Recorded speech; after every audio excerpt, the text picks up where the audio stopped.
Buenos días. Hoy es martes 13 de enero y estas son las noticias más importantes del día. Pero atención, porque no es una mañana cualquiera. Hoy Estados Unidos despierta con miedo, con incertidumbre y con una sensación que se repite en cada calle, en cada barrio y en cada conversación. Algo está cambiando, y no para bien. Ahora viven con miedo. Mira, mira ahí va. Así describe una ciudadana estadounidense lo que ocurre en Minneapolis, donde personas son interceptadas en plena calle sin motivo aparente, solo para que les pidan documentos. No es una escena de una película, es la realidad de miles de familias que viven hoy con el corazón en un puño, sin saber si salir a comprar, llevar a sus hijos a la escuela o simplemente caminar por su propio barrio puede convertirse en una pesadilla. Y lo que está ocurriendo en Minneapolis no es un caso aislado. Las autoridades federales han intensificado los operativos migratorios y la tensión ha explotado.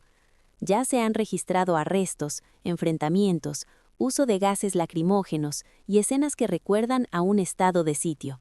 Las autoridades locales han decidido demandar al gobierno federal por este despliegue, acusándolo de sembrar el terror en comunidades enteras. Y como medida extrema, las escuelas han permitido que los estudiantes asistan a clases en línea para evitar que las familias se expongan a estos operativos. Todo empezó cuando una mujer, ciudadana estadounidense, fue rodeada por agentes de la patrulla fronteriza mientras caminaba hacia un centro comercial de la comunidad somalí.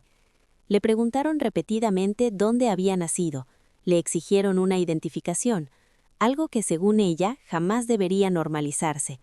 Se negó, se resistió, y finalmente los agentes se marcharon. Pero el mensaje ya estaba enviado. Nadie está a salvo de ser cuestionado.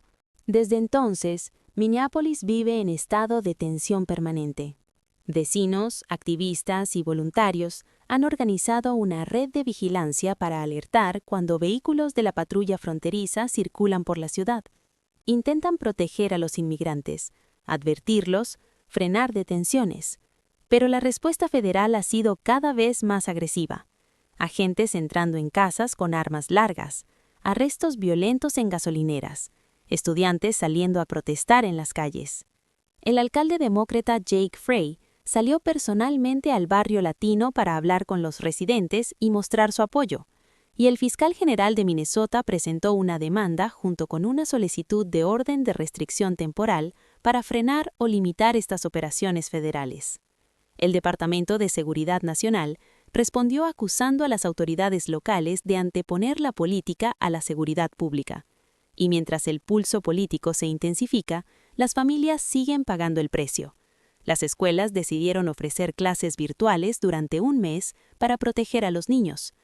Hablamos con Silvia Ibáñez, maestra de arte en una escuela pública de Minneapolis, y lo que contó pone los pelos de punta.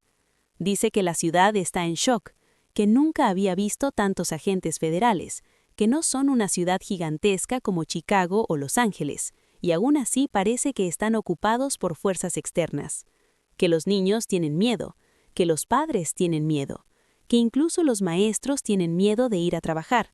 Las familias temen ir a la parada del autobús, temen ir al hospital, temen salir a comprar comida.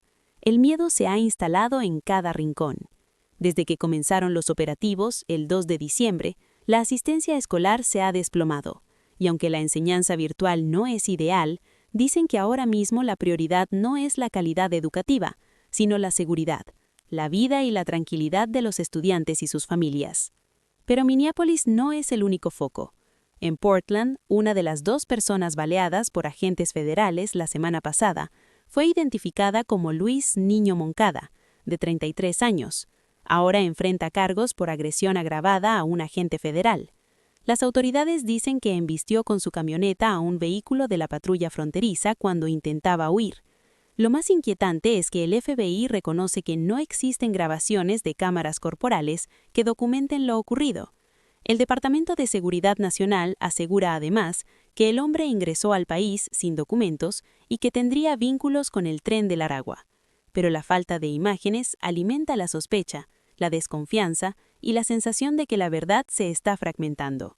Y todo esto ocurre mientras el Departamento de Estado confirma que desde el regreso de Donald Trump a la Casa Blanca se han revocado más de 100.000 visas, incluyendo miles de visas de estudiantes y visas especializadas, un aumento de más del 150% respecto al último año de la administración Biden.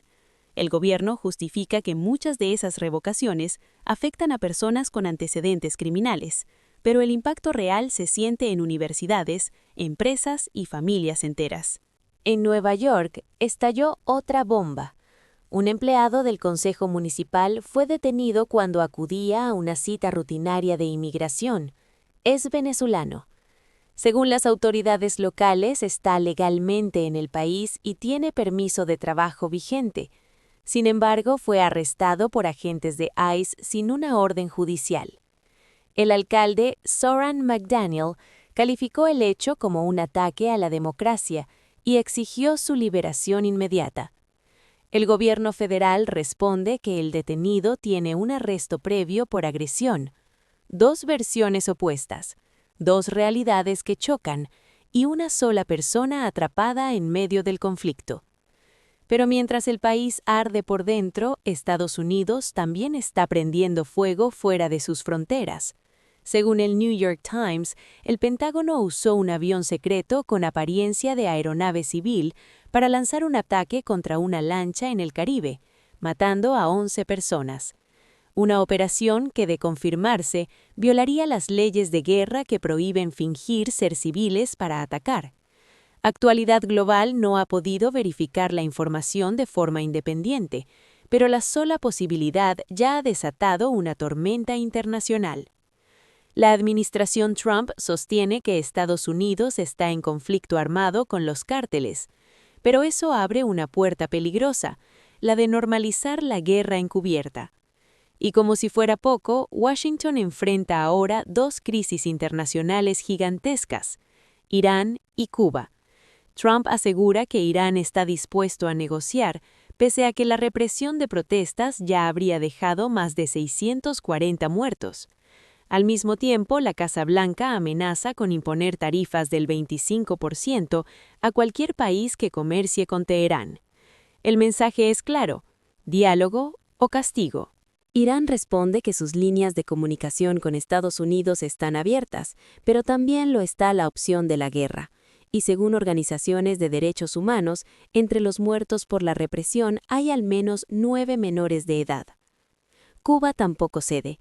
El presidente Díaz-Canel aseguró que no existen negociaciones con Estados Unidos y que cualquier diálogo solo será posible sin injerencias ni amenazas. Un experto en estudios cubanos fue contundente: Cuba no tiene nada que ofrecerle a Estados Unidos salvo problemas.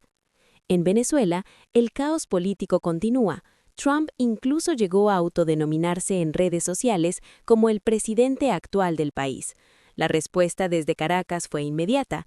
Dicen que hay un gobierno legítimo y que Trump es solo un actor más en una crisis que aún no se ha cerrado. Las autoridades venezolanas anunciaron la liberación de más de 100 presos políticos, pero organizaciones independientes solo han podido confirmar 41.